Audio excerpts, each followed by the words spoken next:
At so yun mga bossing, so bali bisitahin natin itong ating project dito sa San Pablo City. So yan mga bossing, so nakikita ninyo ay naka-skim coat na yung ilang part ng ating mga exterior wall and then yung ating mga interior wall. So tara, pasukin natin yung ating loob ng bahay na to. So papakita natin sa inyo yung mga progress at mga nagawa dito. So bali ngayon nga ay finishing na. Ayan, so bali dito sa ground floor, ayan, ay ongoing yung ating ceiling. Ayan, so bali yung framing niya is ongoing.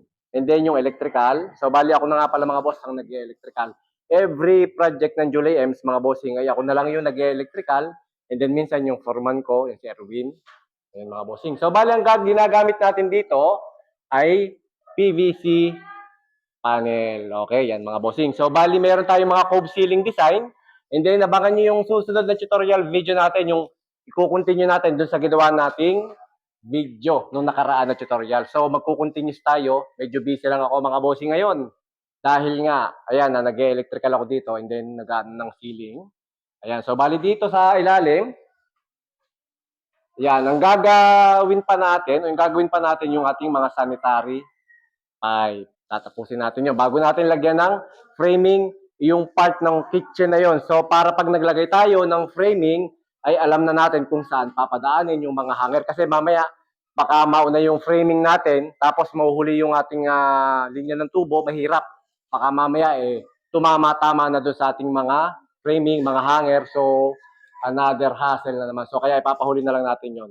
Tapusin muna natin yung sanitary pipe dito. Ayan, mga bossing.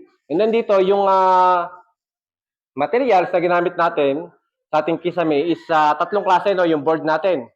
Meron tayong FISM board. Yan.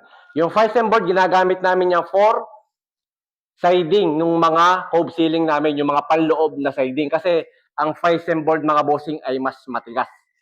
So, bali yung mga board naman natin sa ilalim, dito sa bottom part ng ating mga cove, and then dito sa ating mga ceiling na malalapad, ay gypsum board naman yung ginagamit natin. So, medyo malambot lang yung compare sa FISM board. Ayan, mga bossing. So, yung FISM board kasi, yung FISM board natin, mga bossing, ay hardiplex. And then, yan yung ginagamit natin for siding, 1/4 yung kapal nung ginagamit natin para mas maging matibay yung pagbubuhat niya dito sa may cove part natin. Ayan, mga bossing. Then dito sa baba na to, nakikita nyo ay naka-skim coat na lahat. So, naiwanan lang ito. So, ipapabricate ko pa kasi yung hamba nito. So, yung hamba nito is medyo malapad. 1.6. Dalawang paypay kasi ng pinto yan, mga bossing. So, kaya malapad. Ay, hindi pala. I mean, ano pala to, 1 meter yung ating pinto. 50-50 and then meron siyang fixed glass sa mga gilid. So, kaya ganyan kalapad siya. 1.6 yung opening natin. Ayan. And then, doon naman sa part na yun ay sliding, pero kahoy. French type naman yung ating ilalagay na kahoy doon. So, mag-install. Ako rin yung mag-install nung ating railing, sliding, yung framing, yung hamba. So, abangan nyo mga bossing. Gagawa ulit tayo ng tutorial video. So, tara dito sa taas mga bossing. Ayan. So, dito sa taas naman, nakikita ninyo, ito yung high ceiling part natin. Ayan. So, bali dito, yung sa may high ceiling part natin, PVC pa rin yung ating ginamit sa gitna. So, same color nung kisame dito, sa may part na to, sa may living room. And then, yung sinasabi ko, ayun, yung mga siding natin, ayan, yung gypsum board, and then, meron na nga palang strip light. Ayan. So, mga bossing, bago, ito tips ko mga bossing, pag maglalagay kayo, or gagawa kayo ng mga cove, ceiling, yung strip light natin ay kinakailangan ilagay nyo na muna bago kayo magtaklob ng mga board natin. Para yung ating mga ilaw, yung mga strip light natin ay nai-align natin ng maayos.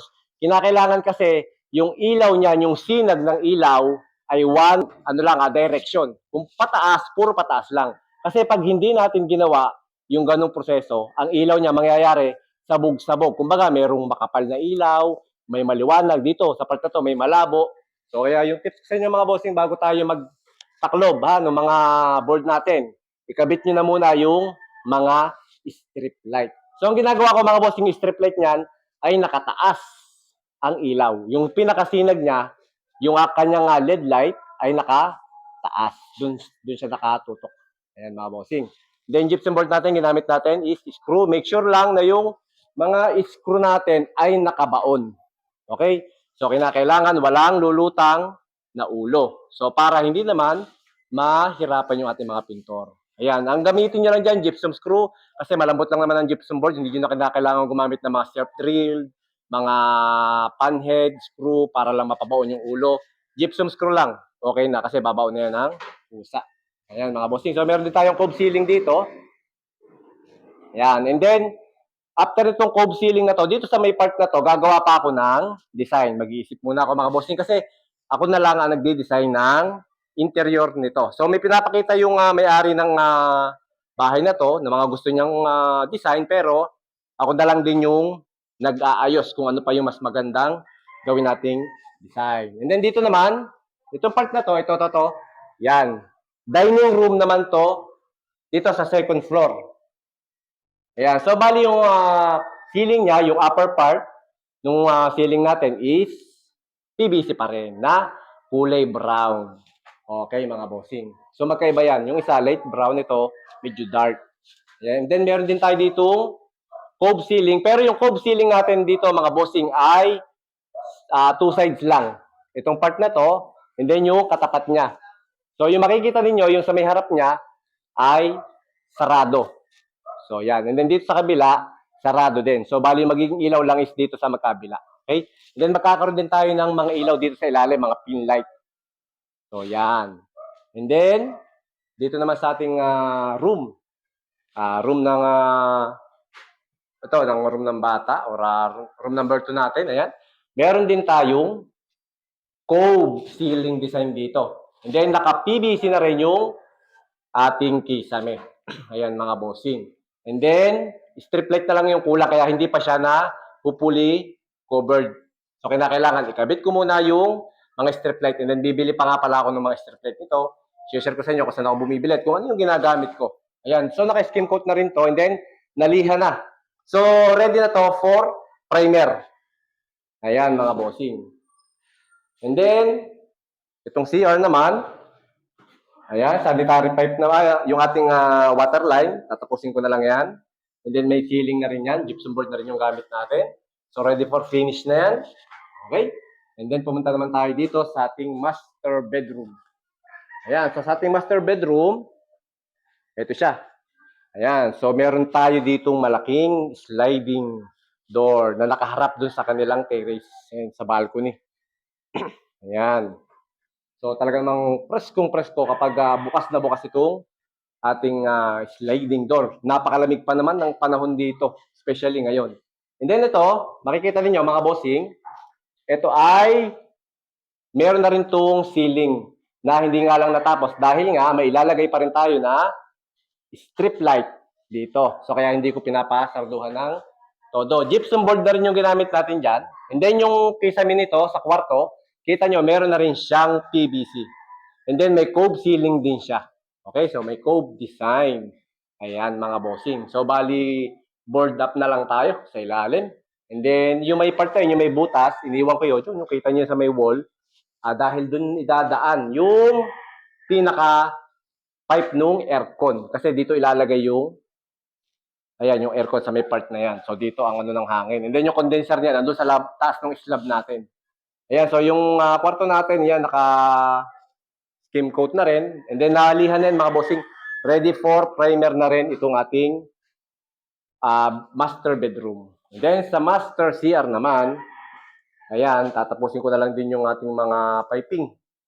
Okay? So, and then, para matatakloban na yan. Ayan, so may ceiling na rin to. Ayan, mga bossing, ready for finishing na to. And then, ito mga bossing, so mapapansin niyo ang diskarte ko sa pagko-construct ng bahay. Pinapauna kong tapusin yung ceiling. Finish ko na ang ceiling muna. Pinturado na, as in fully finished. Bago kami magpa-tiles. And then itong mga wall natin, pinapa-skim coat ko muna. And then hanggang primer. Okay? So, siyempre tayo iba-iba ng diskarte sa pagtatrabaho, pagko-construct ng bahay. Yung iba may tiles na, actually, pinapahuli nila yung pintura. Kaso nga lang, ang problema, syempre, yung mga tiles natin, ang iniisip ko, yan, kita nyo, madadamage. Kaya yan, ganyan lang ang pinapagawa ko. Ayan. So, hindi muna ako nagpapatile hanggat hindi natatapos ang skim coat, hindi na finish ang mga ceiling, hindi nalalagyan ng primer yung mga walling, and then bago ako magpa-tiles. Ayan. Siyempre, sasabihin ng iba, boss, pwede ka naman magpa-tiles, pwede naman nating sapinan yung ating tiles, di ba? Or lagyan ng sapin yung paa ng ating mga scaffold or andamyo. Pero kita nyo mga bossing, dagdag trabaho, dagdag materyales. Halimbawa, bibili ka ng pansapin dyan, pantaklob sa mga tiles, di ba? Dagdag materyales. Tatakloban mo yung mga tiles ng kung ano, no, plastic, and then dagdag trabaho, di ba? Itong mga bossing, ito gantong diskarte, napakaganda. Alam nyo kung bakit? Nakaka-full swing ka ng galaw. Unlike kung may tiles na dahan-dahan ng galaw mo, medyo limitado or kontrolado yung paggalaw. Unlike kung wala ka pang tiles, wala ka pang iniingatan, wala ka pang iniilagan, or wala kang pinapangamba na baka mabasag mo yung tiles, magkaroon ng mga chipping. So, di ba? Makakagawa ka ng maayos. And then, madali namang ipalinis yung mga alikabok na papatak dyan sa ating mga flooring.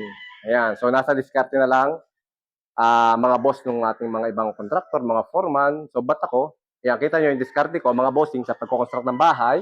Pinapifinish ko muna ang mga ceiling, papipinturahan, papa-skim coat hanggang primer, and then bago tayo mag-proceed ng tiling works.